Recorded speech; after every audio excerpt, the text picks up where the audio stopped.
last thing before we head out, man. Today marks the 1-year anniversary of the death of Harambe. Dicks out for Harambe. Yeah. Oh, yeah. Let's have a moment of silence for Harambe. You will for always live in our soul, man. I remember the first time I saw that, man. I was like, look at this crazy white kid. But then I found out, like, days later, it was actually a black kid. Right.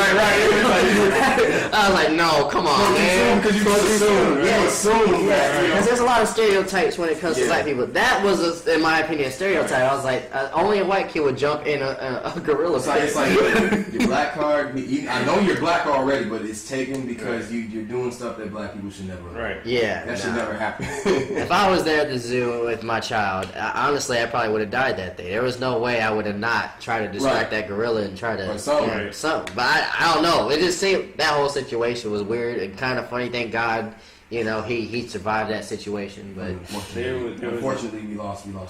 We lost a good one, man. Good gorilla that day. He looked like he wanted to help that kid out, man. He just wanted to play. He looked like he wanted to help him out, or he wanted to drag him around. To drag him around until he perished. Hilarious, by the way. I cried laughing at that. There was the memes, though. There was the memes. Oh, yeah. Probably some of the best memes of all time. Right. That's the only reason why you're seeing, like, R.I.P. Harambe. Yeah. Like, people are still even bringing it up. Because, like, it was such a big thing just in social media, man. That mess was hilarious.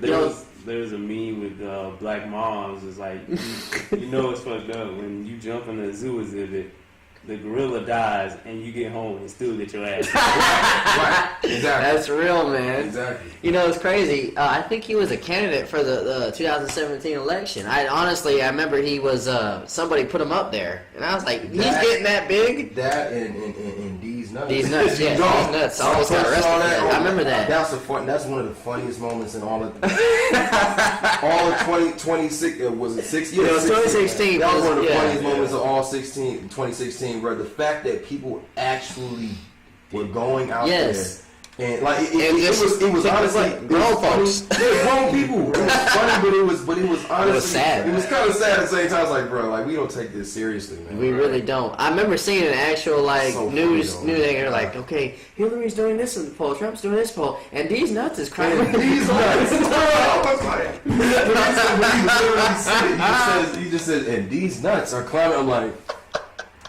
I couldn't contain it because I thought it was fake. I'm like, this has to be fake. At that moment, that's when we should just hit a timeout on everything. Look, these nuts is up there with Hillary and Trump. We got to stop everything. This is ridiculous. We get together, America. I'll never forget that. That's some stuff I tell my kids, bro. Like way down the line. It's documented history now. Yeah, I'm sure. Yeah, exactly. Daddy used these nuts. Who's these nuts? This is presidential candidate use nuts. You know what I'm saying? Like it all started with the gorilla and went downhill from there. But then at the same time, it's like, okay, was this was your generation? Like, it's not quite my generation. No, it's not. Doing No. You know what I'm saying? But that's what your kids are gonna say. They're gonna be like, yo, so this what y'all are doing? Don't put me in that. You talking about us? Like, y'all ridiculous. Yeah, like, come on, these nuts. Presidential candidate D's. All right, man. Well, like I said, rest in peace from Harambe. That whole situation. You will for always live in our hearts, man. Man. I appreciate you guys coming out for the podcast. I had to reach out for you because it's not every day you're here in Panama City. Word, and honestly, I don't know when the next time I'll be back here. Because my brother's the last one to graduate, and so now it's kind of like you said. Not that I don't have family and friends and stuff here, but it's like my mom is here, but I'm pretty sure. Hopefully, the next time I see you, it will be on the West Coast because that's my goal. I don't want to have to see you every time coming here. Like. Hopefully the next time is like you being able to come and go as you please because you. Mr. Right. Yeah. That too, man. Like that's what I'm shooting for. I'm shooting to try and put myself in a position to just do as I please and work with whoever I want to work with and just make good music. That's a good goal. And don't you forget about us. And then you going up there too, man. Whenever you get the money to go to Cali.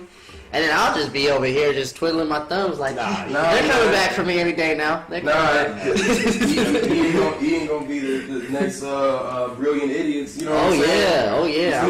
Just need you a sidekick. No, you don't. You don't need a sidekick. Actually, you don't need that. Just do your own thing. But I appreciate that, bro. Inspired for that popularity, man. Hey, man, I appreciate y'all coming again, man. Appreciate you coming, man. It's always a celebration. We together. Thank you for tuning in, man. You guys want to plug any social media one more time for them? I already plugged my SoundCloud, but I'll do it again. SoundCloud.com/GLSCTY. And my producer name is Glass City. So if you want to make it easier, you can't remember that, just put in Glass City SoundCloud. It's Glass City.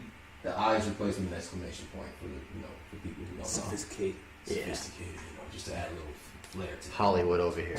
And what about you, Quiz? Pretty much the real producer DJ on most social media. And you're gonna bring that back to the Panda. Oh, and also PandaNinja.com. Absolutely, PandaNinja.com. PandaNinja.com. All right. Thank you guys for joining in.